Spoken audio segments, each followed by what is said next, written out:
அஸ்ஸலாமு அலைக்கும் வரஹ்மத்துல்லாஹி வபரகாத்துஹு. இன்று நாம் கியாமத் நாளின் 10 பெரிய அடையாளங்களை பற்றி இப்பதிவில் காண்போம்.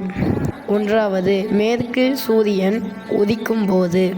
இரண்டாவது, தாபத்தல் அர்த் எனும் உயிரினம் பூமியிலிருந்து வெளியாகும் போது.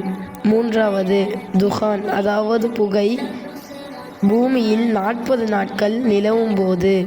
நான்காவது, யஅஜூஜ் மஅஜூஜின் வருகை வரும்போது. ஐந்தாவது, பொய்யான மசீஹ் என்று அழைக்கப்படும் தஜ்ஜாலின் வருகை வரும்போது. ஆறாவது, ஈசா நபி அலைஹிஸ்ஸலாமின் வருகை வரும்போது.